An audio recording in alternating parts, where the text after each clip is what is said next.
Hey, what's up, party people? Welcome to another episode of Honest Commentaries live from our respective homes. Today we're talking about Elvis. We're going to show you the Honest trailer. We're going to stop and start and give us our behind-the-scenes thoughts and feelings. We'll show you some deleted scenes. We'll answer your questions and comments, so type those into the chat right now. And we'll tease you with next week's Honest trailer. It's going to be a nice one. Oh, yeah. I'm working on it right now. Yeah, I'm enjoying it. There's your clue. I'm actually enjoying this.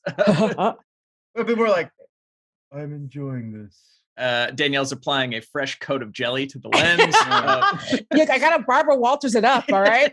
Don't make my background. Give me, I need more smoke machines. We're at home. Lonnie, you feeling okay? I didn't have it. Sorry, I hopped on the call late. Lonnie, you doing okay? Is that why I'm okay. You're okay? Okay, good. I'm a little under the weather this week. It's not COVID. It's nothing you guys are gonna catch, but the Ryan's doing me a solid and letting me broadcast from home. Good. Well, yeah, I COVID or not, like I don't want the sniffles. I can't afford having the sniffles right now. That could derail everything. I don't think I'm catching, but just to be safe, why not? Why risk it? Why risk? We can talk about Elvis from home. I resisted watching or doing this movie probably longer than we should have.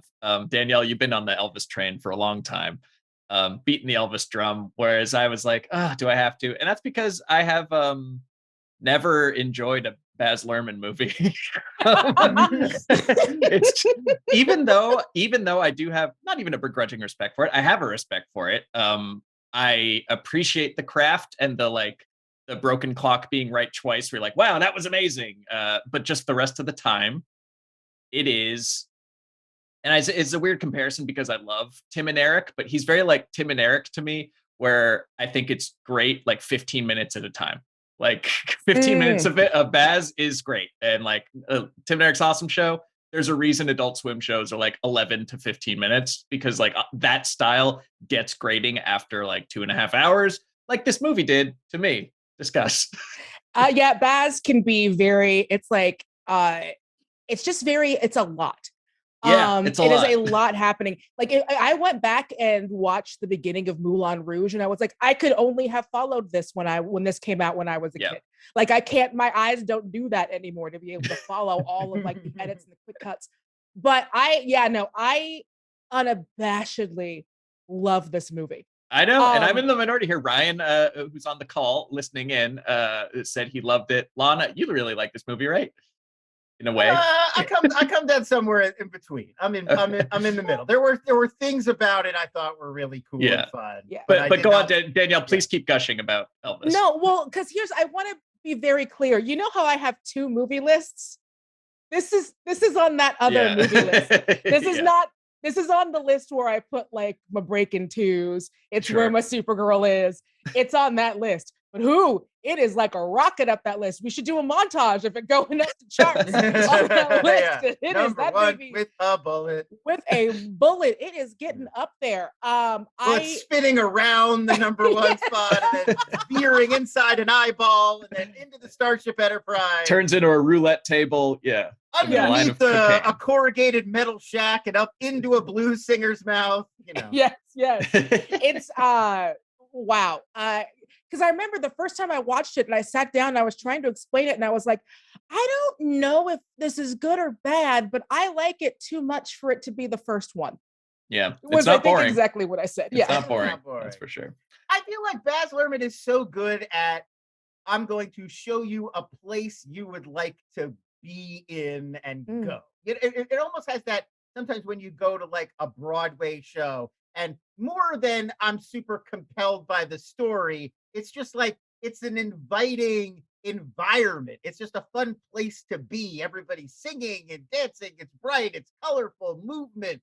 And we're so used to, I don't want to pick at it. People get mad when you pick specific examples, but we're so used to like 4 characters standing around in front of a pretty backdrop, talk. It's lovely to see a filmmaker that is all about being cinematic and motion and excitement. And like in Great Gatsby, when all they're doing is driving from Long Island into the city, but it's like there's a car next to him where there's a guy with a trumpet outside the car, just like playing a concert down the freeway. To like, I love that element of Baz Luhrmann movies, and this movie is like that, where it's just constant energy. and it's always compelling. As a history of the career and life of Elvis Presley, what is this? It's crazy. Like it's weird. I can't get over, maybe it's an old man thing, but I can't get over being like, here's an Elvis Presley biopic, and then nothing in it feels accurate to the life and times of Elvis Aaron Presley. I don't know. Yeah. It feels like this weird pastiche, like it's like a Broadway musical inspired by the life of Elvis Presley. I mean, I think we're all ignoring what I think we do point out in the trailer is like the obvious metaphor or kind of like driving central conceit of this movie. And I think Baz's filmography is the carnival and like the spectacle, the snow job, if you will, where he's just giving you a bunch of razzle dazzle and like he's robbing you, but also leaving you with a smile at the same time. So I think that he's like the serial killer confessing, like, I gave you all the clues, Mr. Policeman, in this movie. I gave you all the clues, my boy. Yeah, my boy. My watch is gone. Like that's and that boy took my wallet when he was. That's what Elvis is to me. Is what you're looking at while the boy, the carnival boy, steals your wallet and watch. And with that said, let's snow job in some ways. We all got snow jobbed pretty good on this one. So let's watch the trailer for Elvis. We'll stop and start and say more. I can't believe we got through that whole intro and the name Tom Hanks didn't come up. Well, don't say his name. He'll appear. Take a fast and loose approach to Shakespeare, The Great Gatsby, and France.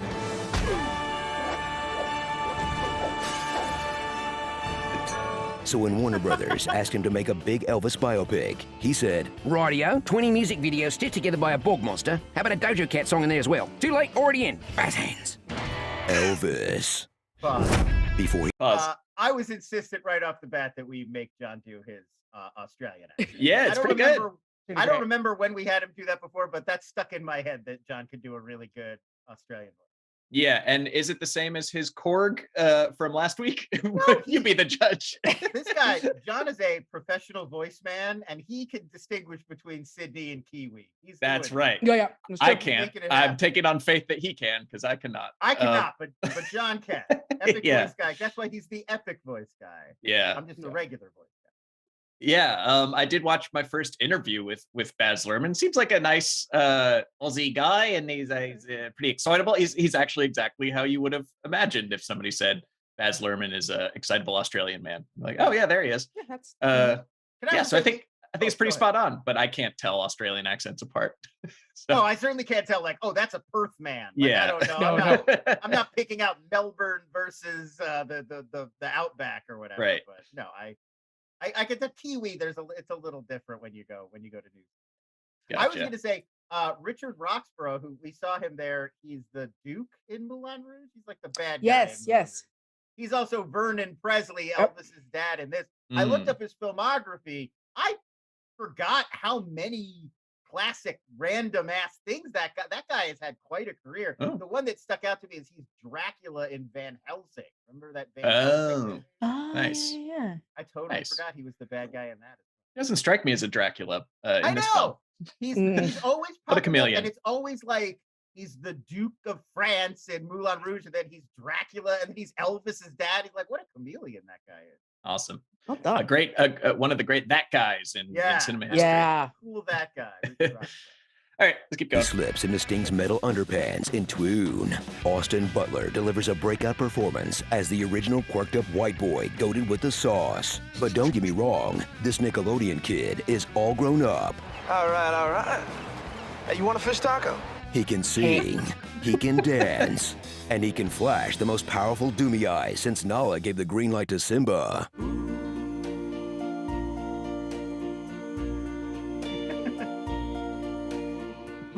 In some of these, he is looking at Colonel Parker or his mother. Yeah. Hey, you gotta cool it, bro. I'm trying to do a trailer here. Okay. Maybe just one little kiss. Pause. Me, Colonel. Look, I don't really care about Elvis, but I'm so excited for him to play Fade Routha in Dune 2. I gotta say, after seeing this, I think that is a really, really good choice. I think he's gonna nail it. I'm psyched. Oh yeah, I think he's gonna do a good job, and I want to see him like do that, but menacing. because you can see this kid is like fully he's a grown man. I don't know why I say kid. Everyone's a kid to me now. He's like 30 now. Don't worry. Yeah, he's like 30. But yeah, he really committed to the character, and it does sometimes slip into being almost an impersonation, but he rides the line, and it's one of those things where it's like, how much of that is him and how much was Baz? Because how much would he have like maybe taken a couple of steps off of the gas? But Baz was like, Nick, go on in, you know. Yeah, totally. Yeah. I think it's a great performance. They don't make Elvis much of a character, that like he doesn't. We rarely get a lot of insight into what's going on in his mind, other than I really like gospel music, and boy, am I sad about the death of Martin Luther King, as we all would. But the movement, like in terms of physically embodying Elvis during all of these performances, and just like feeling like we're seeing Elvis on stage, it's amazing, really. Like he's doing and they're doing those like internet, side by side comparisons, and I mean he's nailing these famous performances. But it really is impressive to see him like doing all of those on stage performance sequences. That's the best part of the movie, because he's really embodying the King that we remember from vintage film. Well, I mean, he doesn't have to worry about playing a character with agency, so he could just like really commit to all of the other things. Yeah, it totally. did make me wish they had done a little bit more. And I guess maybe modern audiences don't even know these movies, and that's why they didn't bother. But it would have been fun to see him recreate like moments from Blue Hawaii or Clam Bake or Speedway or Viva Las Vegas, or some of these really cheesy Elvis movies, just because he's doing such a good job. Yeah, that would have been nice. Well, I'm psyched to see him duel Timothée Chalamet with a Chris knife and metal underwear. It's gonna be great. Man, just it's gonna be a real duel of the lips. It's gonna be a real and the eyes and the eyes. Yeah. There's gonna be a lot going on. A lot of brooding. It's a brood off. An old-fashioned twink versus twink. Ooh, give it to me. Yeah, twink off. All right, keep going. What the is that? I was just a boy from Huntington, West Virginia. Is that Tom Hanks? Meet Colonel Tom Parker, a monster who should be banished to the uncanny valley he crawled out of. He looks like someone left Colin Farrell's penguin on a hot radiator, and sounds like, I don't know, Watto making fun of the Trade Federation? It's somehow offensive to everyone. There was that fairy tale wedding, and the honeymoon on Frank Sinatra's jet. Especially to the guy who actually prepped for his role. Watch this carny swindler never let the truth get in the way. That to me is what I think mainly puts this movie in the other list, as Danielle calls it. Yes. Because there is the only explanation is that they think it's funny. They just have to think it's funny because they can't think it's good, because it's not a good impression of the guy. A terrible impression. Then they had that fairy tale wedding. He sounds like, when you're a kid and you make up fake languages so that people don't know what you're saying. Yeah, it's like when like twins have their own language with each other. Ixnay on the Hanks Amte. The movie is also pretending that the revelation that he's not from Huntington, Virginia, and he's actually from the Netherlands is like a shocking, like they save it for the end, and it's like, oh my God, the ultimate betrayal. And yet Hanks is doing this accent where it's like, he sounds like Paul Verhoeven from the very beginning. It's like, why are you doing a Dutch accent if you want that to be a twist that we don't see coming? And this movie really thinks Elvis is dumb. Like it's not even just dumb. It's like, he's like a childlike simpleton almost. Because how would he? Spencer will be back. I'll just keep talking. Because how would he have not known, like, as soon as you meet that guy, like, oh no, this person is obviously not from Huntington, West Virginia. It's everything in Baz world is like that next level of, it's a little cartoony, it's over the top. It's almost like he doesn't trust you to get it, and you need the movie to be like, here's what happened. Elvis, not very savvy. This guy came in and took advantage. Like, you can't imply it. The guy's just got to be like, say in voiceover, like, I came in and took advantage of Mr. Elvis Presley. Like, we won't get it unless he says it to us. Yeah, there's that fantastic moment where his mama, and we'll get into that relationship, I think, a little bit, where Elvis's mom was like, I just feel like he might come between us, baby. Yeah. And then you see Tom Mama, Hanks, ain't no one Tom ever gonna Parker. come between us. Yeah, ain't nothing ever gonna come You're my between best girl. my best second. And then all of a sudden, literally, Tom Hanks is sitting at a casino and he turns around like the end of Thriller, when Michael Jackson turns around and he's like, Yes. "Wanna bet?" Yes. It was so good. So good, Ryan. Oh, I'm back. Wait, did I just get replaced by Ryan? No, We're unironically praising the movie. I'm sorry. You guys That's can go great. back to having fun. No. Stick around. I guess we'll just keep watching the trailer though. What were you talking about? Tom Hanks still? Yeah, we were talking about how Tom Hanks. You're vamping. It's just like cartoonishly, like Elvis in the movie can't see through it, and we're not blaming real life Elvis, but Elvis in this movie, it's like Elmer Fudd falling for the 8th Bugs Bunny gag. A lot of Charlie Brown It's not football. a beautiful woman. That's the rabbit you've been chasing all afternoon. So convincing though. Could you tell Tom Hanks to change though? Like, I guess Baz has the stature too, but like, who's gonna tell Tom to not do that? I have to trust that Tom's first instinct was to do, a natural, voice, a natural voice of like a Dutch guy or whatever he is, and then Baz was like, "Nah, mate, make it weird." With this and Pinocchio at the same time, I think we have to start theorizing. Yeah, Tom Hanks is picking these projects. Nobody is forcing Tom Hanks. The effects of long COVID are still being studied. I don't know, man. Look, he's still we can no longer assume that he is guilt-free for Chet. That's all I can say. Oh, we can no longer assume that he has no guilt in Chet's Jamaican accent. You are on watch, sir. You are on watch. A few years ago, I was like definitely in the Hanks defense camp, but now I'm starting to slip. I don't know. Yeah. He's got some splaining to do. He's testing us. We'll see. All right, keep going. They have a good story. Sand the edges off Elvis to make him more palatable. And snow job the audience with a shallow spectacle while milking them and Elvis for every penny. Oh, so it's a Baz Luhrmann biopic too. Got it. Are you an Elvis historian?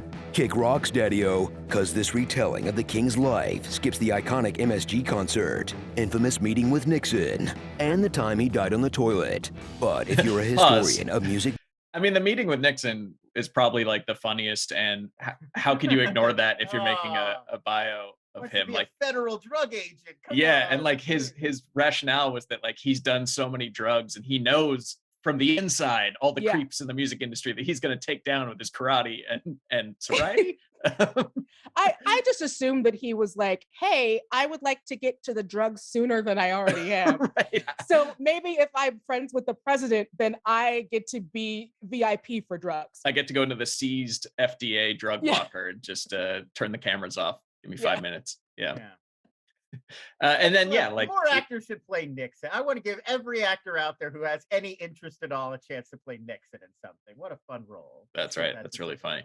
I want to see like Sam Rockwell's Nixon or something. Let me have I feel like this movie is Nixon. Yeah. This movie Baz would have been like, all right, I'm gonna get Jim Carrey. He's gonna do that thing where he talks with his back from Ace Ventura. I'll make that Nixon. Tom Hanks in a dual role. Yes. Elvis, my boy. Oh man, I want to see that. Elvis 2, Baz. Come on, give it to us. All right, keep going. You're a historian of music movie cliches. Get ready to walk hard through all the greatest hits, like nervous first performance with mic feedback. Oh, baby, baby, baby. Get a haircut, fairy. A rising up the charts montage. Step on my blue suede shoe. This is Hey 2/3. kid, try some drugs moment. Why don't you try one of these? Put the pet back into your step. Even the supportive wife who stood by the artist since the beginning. Though they leave out the fact that she was 14 years old when they met. Dude, and I thought his relationship with Mama was weird. So pause. Priscilla, I don't know if she was a producer, but she definitely had like approval over the script and story of this one. And that's always funny or fun, or at least just gives you an interesting musical biopic when the estate is involved, because somebody always comes off looking really good, and it's usually the subject and their spouse, like Bohemian Rhapsody, where it was like, But Freddie Mercury, we have to stop partying. We have to go home to our wives and children. Yeah, Brian May's like, dude, you've gone way too far, You've gone too far. The important thing is our marriage. I have to leave your cork and horse party. And whereas like at this one, in that scene with Priscilla, they're literally like, I mean, I told Daddy all we do is sit around and listen to records, and they have like the door wide open, so it's obvious that like nothing is happening. Well, Elvis is like, oh man, your dad's so uptight. It's like, no, dude, you're 14. You're a 14-year-old girl. Yeah, Her she's dad is 14 and you're correct. the most famous man in the world. Yeah, like, her dad, very justifiable here. You're the villain in this scenario, Mr. President. All right, keep going. I will call you every night. You promised me, booby. So if you're ready for the story of a beautiful, naive royal who just wants to be part of their world, with a powerful voice that gets stolen by a big evil con artist, and someone marries a teenager, but you're also too racist to believe that a mermaid could be black, then this is the live-action film for you. He's white? He's white. He's white. Though to keep the analogy going, Priscilla would have to stab the colonel in the chest with a boat at the end. But honestly, that wouldn't have been out of place in this movie, because it's bonkers. This shot is like 2 minutes into the movie. Yeah. Starring Eminem Origins, Colonel Slanders, barely even close to approaching legal. A little less momversation, a little more action. My boy. My boy. My boy. My boy. My boy. My boy. My boy. My boy. My boy. My boy. My boy. My boy. My boy. My boy. My boy. My boy. My boy. Oh, my boy. When Army Hammer's date spills a little soy sauce on her arm.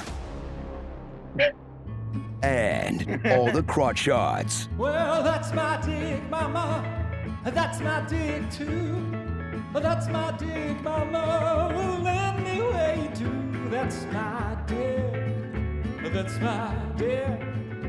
That's my dick, mama. Any way you do. I said, dick, dick, dick, dick, dick, dick, dick, dick, do. Lord have mercy. Baz, featuring the music of Elvis. Pause. Shout out to Matt Citrone, our not ex, but he's our music guy from before who is currently pursuing a law degree, so he doesn't have as much time to do the full songs anymore. What a waste to what a waste of musical talent. We on tried to law. stop him. Yeah, we we begged tried him to not stop to. We did what we But- could. It's He was willing to monstrous. put in some work over the weekend to create "That's My Dick" for us, so much appreciated. So the first time I heard that, I was already like losing it. And then when it goes into the dick, I was like, okay, I'm done. Behind the scenes. It's funny because Spencer will message me things like, "Hey, we need to make sure we pay Matt because he did make sure you credit Matt because he did the 'That's My Dick' song," like in quotes or something like that. And I won't have heard it, and I'll be like, and then I'll finally hear it, and I'll be like, well, I don't know what I expected other than exactly Title, this. That's My Dick, And, so, yeah. Like I see the invoice before I see the actual product, and I'm The like, all right, content, great. yeah. That, my friends, is the "That's My Dick" song. I'm thinking in the Honest Trailer scripted biopic movie, it'll be like the three of us like peering into a shack at like Dr. Demento playing like, you know, like that's what inspired us as children. It's like Weird Al. Oh yeah, Weird Al was my first, Yeah. literally the first live show I Really? saw, Oh, and that's For CD for me, yeah. I was single digits, and I had to leave because I started crying because he cut a woman in half during Like a Surgeon, and I thought it was real. My mom had to take me outside and explain to me that he didn't actually saw that lady. in half. It's just a gag. It's a goof. But that'd be a scene in the Honest Yeah. Trailer. That's a Yeah. formative moment in your Someday development. you'll write songs where you replace the words with "dick." Really? Really? Zoom forward. All Yeah, just focuses through your eye until we come out to now. It's just like the Frozen Honest Trailer, like rising through the YouTube charts. It's like, on its way to number one. Yeah. Good stuff. All right, keep going. Elvis, Dr. Nick is here.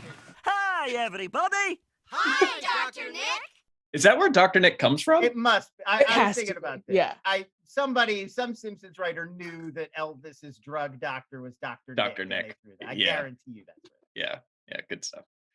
All right. There's some few things to address right here, right now. One is that our friend of the channel pitch meeting, they reached out for their 300th episode if they could do a little honest trailer for themselves, and we pitched some jokes, but otherwise that's Ryan George's whole production. He did an honest trailer for himself on so go check that out on Pitch Me. I think it's really funny. Came out really good. Yeah. Yeah, I got that shared to me. Friends who I don't even like friends actually sent that to me. Like, did you see that this happened and stuff like that? And we were like, yes. But it was, it was really cool. It's amazing how many more friends of mine are Pitch Meeting fans and honest trailer fans. Well, or at least like they probably don't send me honest trailers for a reason. That would make sense. Yeah, great stuff this week, dude. Yeah, bro. Have you seen this? Yes. What else do we got going on? There are Ryan, what should we plug here? Andor, I forgot to put plugs in. It's my fault. Andor starts tomorrow, but late because it's 3 episodes. So I'm gonna. I don't, man. I can't. Stay at 4 a.m. What do you do? Yeah, I don't want to come in until later. Yeah. So 1 p.m., 2 hours later than usual. We're gonna do Andor 1 through 3, and then it'll go back to normal times every week after that. And then She-Hulk. I think Emma and Bailey are still doing Rings of Power and Twitch stuff on Thursday with the fan club. You and Carolyn just talked about House of the Dragon yesterday. If you missed that, check that out. And there's an Evolution of coming out soon that people should be excited for. Yeah. A Ken Knapsack. Ken Knapsack goes deep on the Rebellion, and wow, it's like Evolution of the Rebellion. He's like the Ken Burns of Star Wars. It's great. He really is. Oh, so looking forward to that. All right, so sweet. Do we have deleted scenes this week or no? Austin Butler delivers a breakout performance as the king of whitewashing black music. Fine, go on and do me, oh hound dog you.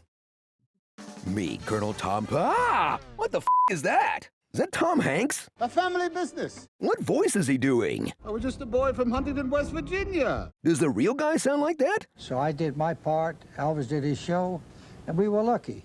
No? I'm sorry. I just need a sec. That's a lot. Starring. Getting wiggly with it. Take the L. That don't impress me much. Smells like Peen Spirit. Austin's Powers. Ploy Story. Forrest Trump. The Greatest Snowman. Priscilla, Queen of the Insert. The Greatest Snowman. Austin's Powers and an international man of history. White-hot American singer. I ain't nothing but a snow job. Now that's what I call Elvis. And there you have it. A little like that. Now that's what I call Elvis. Yeah. Now that's because it was just a mixtape. The movie is a mixtape. Yeah, definitely. All right, let's go on to some questions. Adam Halbert says, okay, serious question. Is Hanks great or terrible, depending whether he's taking this seriously or is aware of how cartoonish his performance is?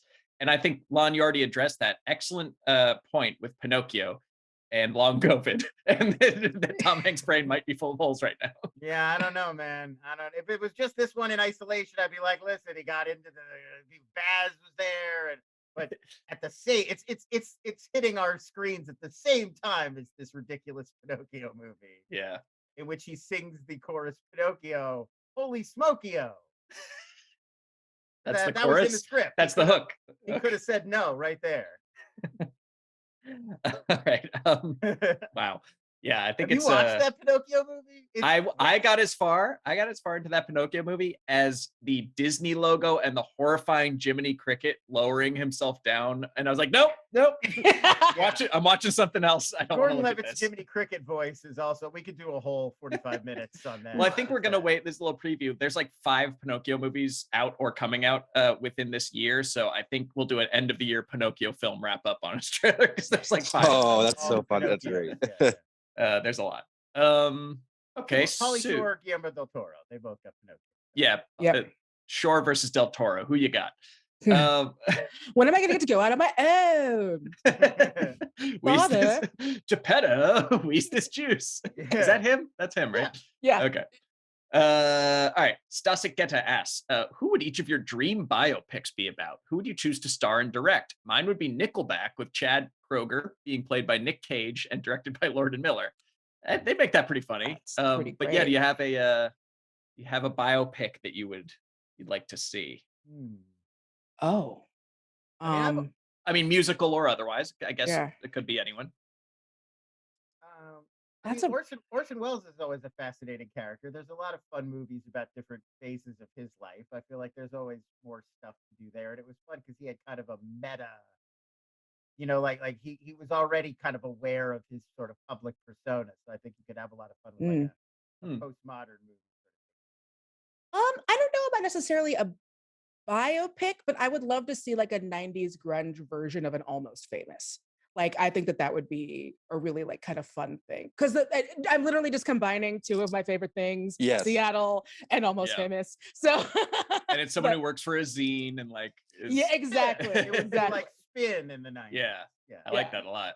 It would never happen, but the Colonel Tom version of the Lorne Michaels story, would be like Lorne Michaels getting the full, or David Stern for the NBA of like, yeah, you did a lot of good, but man, you had to do a lot to do it. But it's honestly kind of surprising. It'll probably be like after Lorne officially retires, we'll get the early SNL movie. Yeah. I mean, if you're represented right for like a bunch of actors to play like young Bill Murray, Gilda Radner, Belushi. Yes. Chase, and like that's what those SNL actors have done in other movies, like the David Wayne movies and stuff, and the Lampoon movie they did. So it'd almost be kind of interesting to then see like Lampoon movies probably as close as we've got. So that's kind of what I'm basing it off of. But yeah, the Lorne Michaels story would be interesting, especially if he were a dictator like Tom Hanks is in this movie. Like I want him like salivating over Jimmy Fallon. I want full Mike Boz. Myers Dr. Evil impression. Yes. Michaels, my boy. I am gonna go with Chet Hayes. And I want to do a Chet Hayes biopic, but I want it to be like being there or some kind of like filmmaking conceit where like there's the world, we see the world as it is and the world inside Chet Hayes's head, where he's in you go back and forth between what's actually happening in his brain. He's in like Kingstown and he actually played by a Jamaican actor. Played by a Jamaican actor. Yes, okay. Right. That's there's got to be an available Marley. There has to be. Yeah. Pick your most burned out Marley. Done. All right. The last one I'd pitch is The Lonely Island writing and producing their own biopic, whether or not they actually play him or not, but like them having control to quote unquote tell their own story, I feel like would be super fun. It's like about them making pop star. Yes, or something like that. But like something where they are then going back and almost like having other people, Daniel Radcliffe's playing all of them or something fun. I don't know. We've seen it. Yep. Let's see. I think that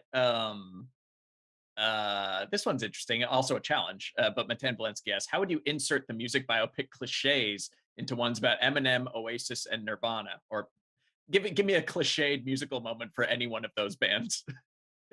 I mean, Oasis is like they have like a actual movie style feud and story to them of like they're brothers, but they hate each other. That would lend itself to film if anyone cared about their music. You could have a lot of fun because Oasis, there's the meme of a guy picking up a guitar like, now here's Wonderwall. So the first time they ever play Wonderwall in concert in the film, you gotta hit that moment. With, now here's Wonderwall. Noel picks up the guitar like, now here's Wonderwall. Yeah. And then that's definitely the big payoff Oasis biopic. Yeah. I mean, Eminem already kind of had his with 8 Mile. Yeah. So I don't know if we want to do another spin around that block. And then I like what Matan adds with Kurt Cobain got to think about his whole life before going on MTV Unplugged. Oh yeah, no, like him walking up, you see, like we're watching him pick the perfect ratty sweater. Yeah. And he's like getting everything ready while like in the back. Then it goes back to like him being a kid and growing up in Aberdeen. And yeah, I see the vision. Yeah. Nice. All right. Well, and then we'll close on this. Billy Bristol asks, what's your pick for the best artist or musician biopic? What's your favorite? Do any of these work for you? I mean, What's Love Got to Do with It is probably still my favorite. Yeah, just because, and maybe it's because it's like that one and it's not a biopic, but it's that Jackson and American Dream. I just like Angela Bassett. Let's just say that. Let's just say that I just like Angela Bassett. Yeah. It's hard. I feel like post Walk Hard, it's hard to go back and like give these movies their flowers because that movie nailed it. So like it's such a perfect sort of takedown of that genre and how kind of ridiculously tropey it is. Yeah. So I don't I mean, know. It's right. sort of hard after that. There's so many amazing music documentaries. It's like their lives are interesting enough and they are like compelling and charismatic enough. Or in fact, they're so compelling and charismatic that actors can't really replicate whatever it is the musician has usually. Yeah. So they usually don't work. Yeah, and I mean, like, I feel like that's so much the appeal is we really want to see actors recreating these famous moments. It almost feels like there should be a better venue for that than a biopic. Like, we got to sit through 8 scenes of like, you can't walk the line to get to the part we want to see, which is just the recreation of the great moment. Like, who remembers the scene from Great Balls of Fire other than him performing Great Balls of Fire? Like, totally. Because even in that new Whitney Houston biopic, they immediately do the first time performing feedback goes off. Right, because it's like the same bit. Like all of these stories are kind of similar. We just want to see them. We just want to see how good them perform. How close do they get to the real thing? You know, like do they absolutely nail it, or is it like we could tell it's a different person a little bit and it's a little off? Yeah, it's a weird genre. Ryan chimes in with a very good point in the chat, asking if we're hyped for the Weird Al movie. Yes, of course we are. Of course. Yeah. Come on, we have souls. That looks amazing. And I will say, as far as music biopics go, Straight Outta Compton minus the last 30-40 minutes, I think is probably my favorite. That's when it got closer to the present day, and you could tell the living guys got very involved, and it just became like a cameo it gets parade. So episodic. Like, it feels like it kind of loses the storytelling thread. But up until then, man, that I thought broke the mold and was good. You can tell that kid can really act because he's playing his father flirting with his mother. And he's able to like do that. That was the moment where I was like, this kid might be a star. It might not just be that he looks like tall Ice Cube. There you go. All right. Well, with that, we will bid you adieu. And we will say good night, because we'll see you next week, perhaps in your dreams before then. That's all we're going to say for this week's episode of Honest Trailers Commentary. We'll see you next time. Thanks for watching. Bye-bye.